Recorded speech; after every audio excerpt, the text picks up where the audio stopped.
Mehul is no मोर। मेहुल मर गया है। Shut up. He is not normal person.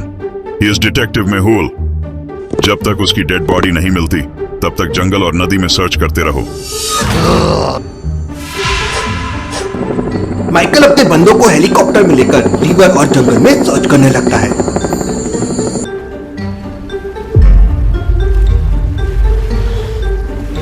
Mehul और डिटेक्टिव असलम तो बिल्कुल सेफ है, लेकिन मार्को की बॉडी में बहुत सारा पानी भर गया है।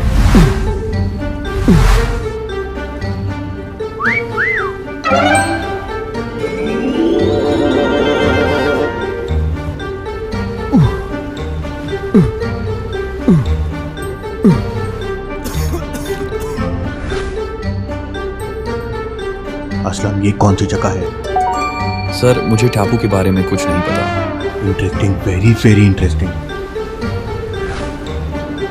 मोबाइल में भी पानी भर गया है, काम नहीं कर रहा है। सर लगता है इस टापू पर हमारे अलावा कोई और भी है। लॉजिकल आर्मी, असलम को ऐसा क्यों लगा कि टापू पर कोई और भी है? ध्यान से ऑब्जर्व कीजिए और मुझे आपका आंसर कमेंट करके बताएं।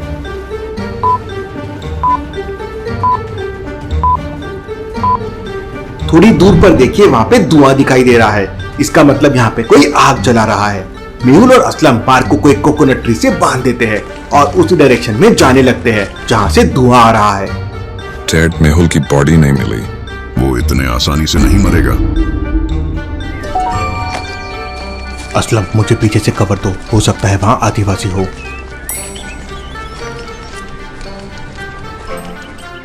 थोड़ी देर बाद मेहुल को एक आदमी दिखाई देता है। मेहुल ट्री के पीछे छुप जाता है और असलम को छुपने के लिए इशारा करता है।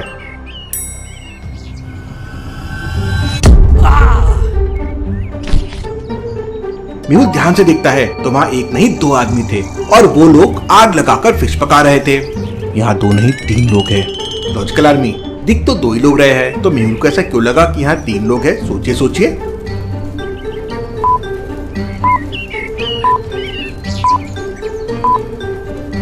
ध्यान से देखिए, दोनों के बगल में एक लेडी चप्पल दिख रही है। इसका मतलब उन लोगों के साथ एक लेडी भी है। तभी अचानक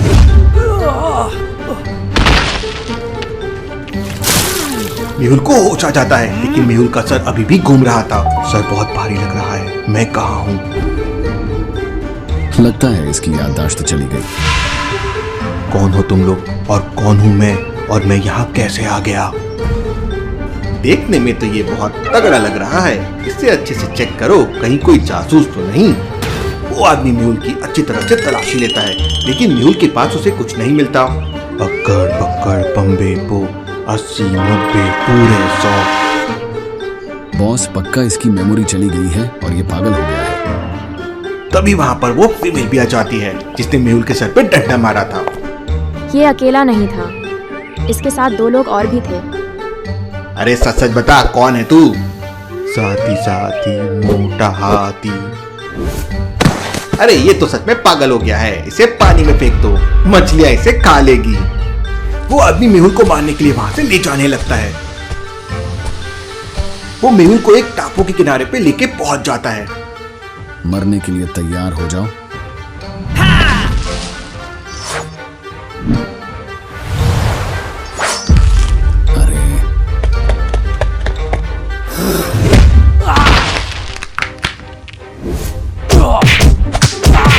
मेहुल उस आदमी का मार मार कर भर्ता बना देता है।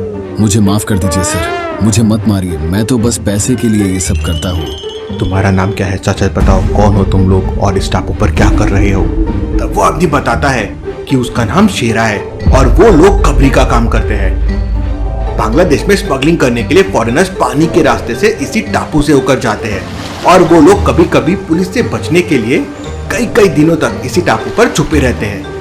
मेहुल शेरा को लेकर तुरंत उस जगह पर जाता है जहाँ मार्को को ट्री से बांधा था, लेकिन मार्को वहाँ नहीं था। Interesting, very very interesting. इसका मतलब कोई मार्को को छुड़ा कर ले गया है। लॉजिकल आर्मी, मेहुल को ऐसा क्यों लगा कि कोई मार्को को छुड़ा कर ले गया है? हो सकता है मार्को खुद से रस्सी तोड़ के भाग गया हो। तो मेहुल इतना कॉन्फिडेंट कैसे हो सकता है? सोचिए सोचिए लॉजिकल आर्मी।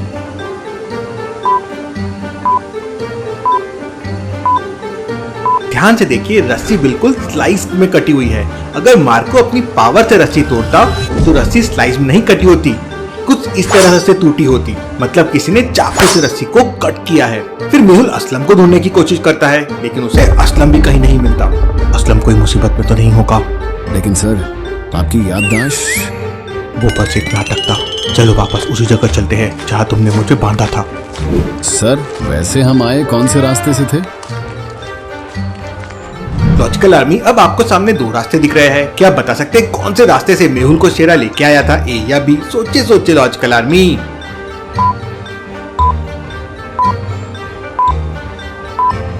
मेहुल ने आते टाइम अपने पैर से मार्किंग्स बना ली थी, जिससे कभी जरूरत पड़े तो उसे पता हो कि उसे कहाँ बांध के रखा गया था। शेरा ये सब देख के एकदम इम्प्रेस हो जाता है। सर, आप तो जीनियस हो। मार्किंग्स को फॉलो करते हुए दोनों वापस वहीं जाने लगते हैं।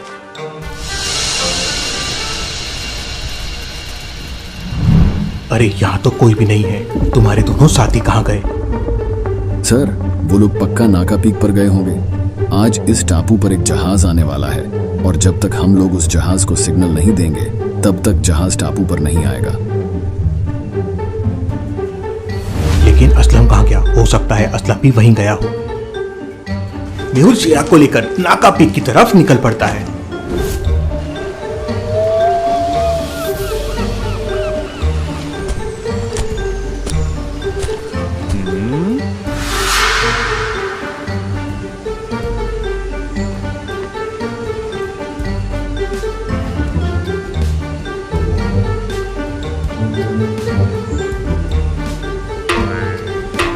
मेहुल शेरा के साथ खंडर में छुप जाता है और जहाज के आने का वेट करने लगता है।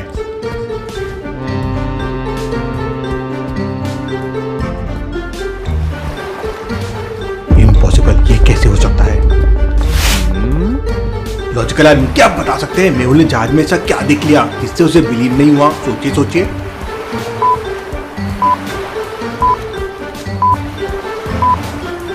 ध्यान से देखिए, जहाज पर वेनम वेब का लोगो बना हुआ है। Interesting, very very interesting. ये कौन सी एजेंसी है जो स्मगलिंग का काम करती है? शेरा, ये लोग बहुत खतरनाक हो सकते हैं, मुझे ज्वाइन कर लो। बुरा काम करने की बजाय अपने दिमाग को अच्छे काम में लगाओ, मेरे खबरी बन जाओ। कुछ सेकंड तक सोचने के बाद शेरा मेहुल का खबरी बनने के लिए तैयार हो जाता है। ठीक है सर, मैं आपके लिए काम करूंगा, लेकिन आपको मेरी सिक्योरिटी की गारंटी लेनी होगी। डोंट वरी शेरा, अब तुम अपने दोनों साथियों को जाकर मेरा प्लान बताओ। मेहुल ने वेनम वेब की शिप को पकड़ने की पूरी प्लानिंग कर ली। शेरा तुरंत अपने साथियों के पास पहुंच जाता है। शेरा एक कलर फायर करता है और शिप नाके पर आने लगता है।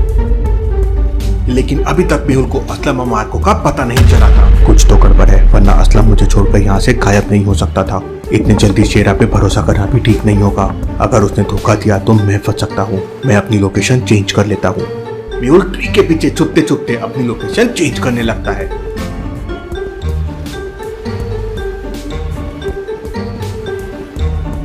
तभी मेहुल को कुछ शैडोज दिखाई देते हैं। ट्रीज के पीछे इतने लोग क्यों छुपे हुए हैं? इसका मतलब किसी ने टापू को चारों तरफ से घेर लिया है। मेहुल को समझ नहीं आ रहा था कि ये सब क्या हो रहा है। एक तरफ वेनम वेब के जहाज आ रहे थे और दूसरी तरफ से बहुत सारे अननोन लोगों ने टापू को घेर लिया था। अभी तो ट्री पे चढ़ के छुप जाता हूँ, फिर सोचता हूँ क्या करना चाहिए। पेड़ के ऊपर चढ़ते ही डिटेक्टिव मेहुल को डिटेक्टिव असलम दिखाई देता है। असलम भी मेहुल की तरह एक ट्री के ऊपर छुपकर बैठा हुआ था। थोड़ी देर बाद वेनम वेब का शिप टापू के किनारे पे आ जाता है। शिप से 4 लोग बाहर आते हैं और शेरा से डिस्कशन करने लगते हैं। मेहुल के प्लान के मुताबिक शेरा वेनम वेब के लोगों को टापू पर रुकने के लिए बोलता है। आगे बहुत खतरा है। बांग्लादेश की खुफिया पुलिस सर्च ऑपरेशन चला रही है। ये तो ड्रैको नेक्सस के लोग हैं, क्या होने वाला है यहाँ?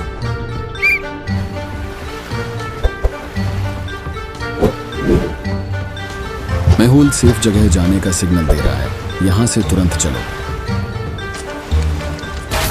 तभी ड्रैको नेक्सस के लोग फायरिंग शुरू कर देते हैं। उनको देख वेनम वेब के लोग भी फायरिंग शुरू कर देते हैं।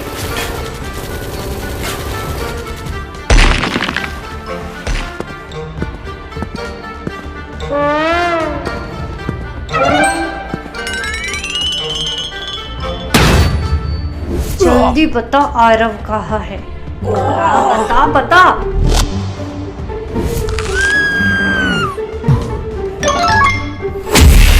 तुम कभी आरव भाई को नहीं पकड़ पाओगी। आरव भाई के ऊपर बिग डैडी का हाथ है। क्या बोला तू? ये ले, ये ले, ये भी ले। जल्दी बता, नहीं तो तुझे भी दुराग्रह डाल देंगे। ये तो कुछ बोल ही नहीं रहा है। तभी अचानक आलिया के दिमाग में एक आइडिया आता है। Ice cube. यस। आलिया तुरंत पुलिस से आइस क्यूब्स मंगवाती है।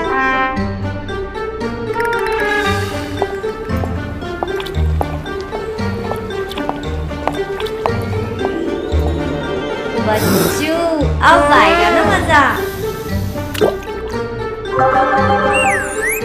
आलिया आइस क्यूब रघु के शर्ट के अंदर डाल देती है। रघु जोर जोर से चिल्लाने लगता है। प्लीज आलिया, ऐसा मत करो, बाहर निकालो। प्लीज आलिया। अरे भाई तू तो बहुत जल्दी लाइन पे आ गया। आलिया फिर रघु के ऊपर एक बाल्टी पानी डाल देती है और आइस क्यूब्स पिघल जाते हैं। आरव भाई आज रात दुबई जाने का प्लान कर रहे हैं। पूरे इंडिया की पुलिस आरव भाई को सर्च कर रही है, इसीलिए बिग डैडी ने आरव भाई को दुबई आने के लिए कहा है। अच्छा तो ये बात है। दुबई जाने से पहले वो मुझे टपकाना चाहता था। अब तो उसे बताना ही पड़ेगा कि आलिया क्या चीज है।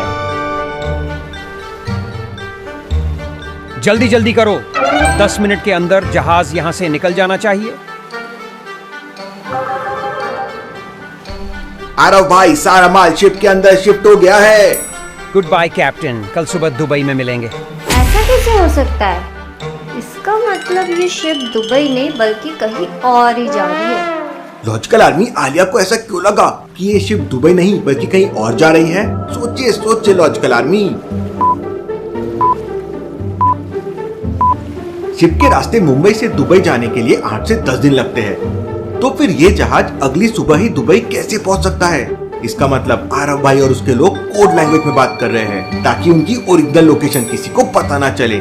शिप दुबई नहीं कहीं और जा रही है। इसके अंदर बहुत सारे लोग हैं। मैं इनसे अकेले तो फाइट नहीं कर सकती, लेकिन अगर मैंने आरव को पकड़ लिया तो सब पता चल जाएगा।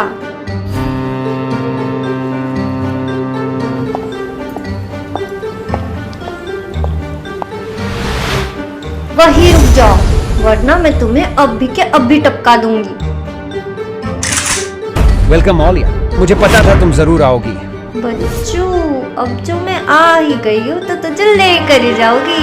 आलिया जरा पीछे देखो, उसके बाद मुझे ले जाने का सोचना।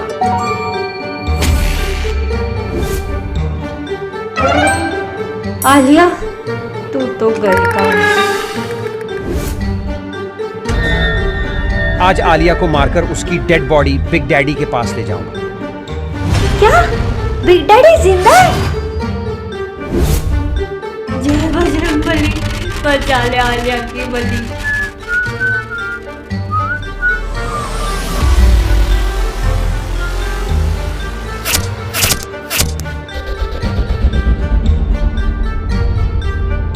अरे मैं अब तक जिंदा हूँ, कैसे?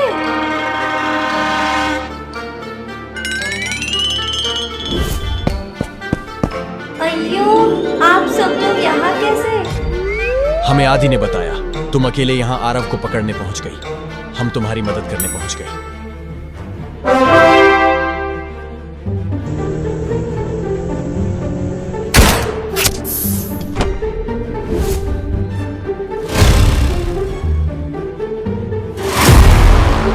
तुम कौन हो और आरव कहाँ है? मुझे मत मारिए, मुझे आरव भाई ने भेजा था आपको मारने के लिए। मैडम मेरा नाम तो मुन्ना है, मैं पहले वॉइस आर्टिस्ट था, इसलिए आरव भाई की तरह आवाज निकाल लेता हूँ। अच्छा तो अब समझ आया। इसके बाद आलिया मुन्ना से पूछताछ करती है तो मुन्ना बताता है कि आरव भाई तो इस समय सऊदी अरब के दुबई में हैं और वहीं से बड़ी बड़ी डील ऑर्गेनाइज कर रहे हैं। अच्छा तो आरव दुबई में ऐश कर रहा है, तुझे तो मैं वही आके पकड़ूंगी आरव।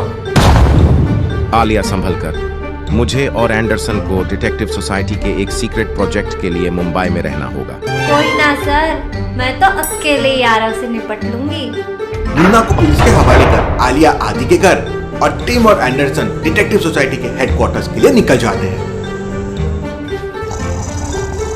उठ आदि, उठ। जल्दी से मेरी दुबई जाने की टिकट बुक कर दे। आलिया, तुम डिटेक्टिव जलाल की टेरिटरी में जा रही हो। डिटेक्टिव जलाल डिटेक्टिव सोसाइटी के टॉप और सीनियर डिटेक्टिव्स में है। स्ट्रेटेजी, मेमोरी, कैलकुलेशन और पजल स्किल्स में वो मुझे भी बीट कर सकता है। जलाल की स्ट्रेटेजी स्किल्स 9671 है। वाह, डिटेक्टिव जलाल से मिलने में तो मजा आएगा। क्या होगा ड्रैगन एक्सेस और वेनम वेब की फाइट का और क्या होगा दुबई में, देखेंगे हम अगले एपिसोड में।